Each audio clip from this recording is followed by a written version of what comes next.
Pesulap merah Marcel Radival tantang dukun untuk santet dirinya. Tantang tersebut disampaikan pesulap merah Marcel Radival menyusul perseteruan dengan Gus Samsudin dan dukun lainnya.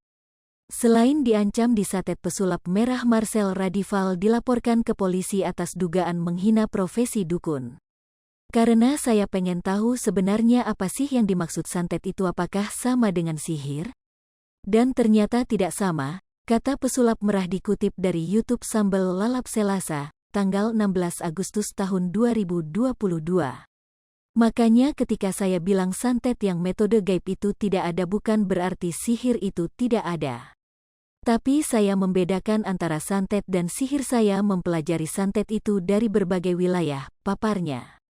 Menurut pesulap merah, dukun yang hendak menyatetnya itu masih menggunakan metode sederhana.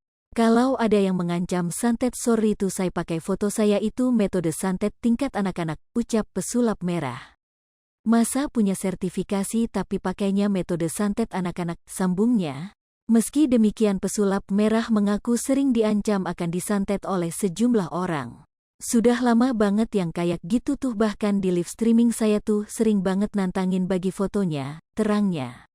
Pesulap merah bahkan bersedia untuk membongkar seluruh identitasnya agar orang yang akan menyatetnya bisa melaksanakan misi dengan lancar. Saya bagi fotonya, minta tanggal lahir saya kasih, minta nama asli saya kasih, ujar pesulap merah. Makanya kemarin banyak yang bilang kalau disantet gimana. Saya mau bilang lain kali kalau mau nyatet kasih tahu biar saya kasih foto yang gayanya bagus, santet saya dong ditunggu, tambahnya. Pesulap merah dilaporkan Persatuan Dukun. Aksi pesulap merah dengan membongkar praktik perdukunan membuat mereka sepi job. Akibatnya pesulap merah dilaporkan ke Polres Metro Jakarta Selatan oleh Persatuan Dukun se-Indonesia pada Selasa, tanggal 9 Agustus tahun 2022. Menanggapi laporan yang dibuat Persatuan Dukun se-Indonesia, lebih besar dari pesulap merah mengatakan Allah SWT ingin memperlihatkan jika ilmu kedukunan hanya bohong belaka. Ya, kalau tanggapan saya kenapa dilaporin, ya mungkin Allah Azza wa Jal ingin memperlihatkan kalau dukun itu tidak bisa dipercaya, kata pesulap merah, dikutip dari YouTube Cumi-Cumi, Kamis, tanggal 11 Agustus tahun 2022. Buktinya kalau dukun bermasalah ke polisi bukan main dukun, Allah mau memperlihatkan itu, sambungnya.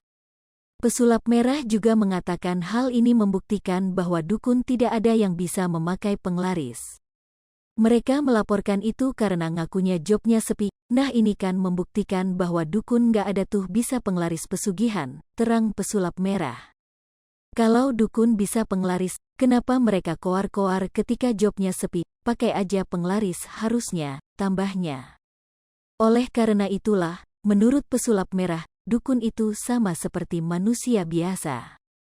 Nah itu mungkin Allah Azza wa Jal lewat kejadian ini ingin memperlihatkan bahwa dukun sebenarnya manusia biasa, ujar pesulap merah. Pesulap merah juga mengingatkan untuk jangan percaya dukun, melainkan harus percaya hanya dengan Allah SWT. Maka dari itu jangan percaya dukun, percayanya adalah Allah Azza wa Jal, percaya kembali ke agama masing-masing dan Tuhan masing-masing, tuturnya. Hai pemirsa Sri Popo TV, jangan lupa komen, like, dan subscribe, serta tonton terus berita-berita terupdate lainnya ya.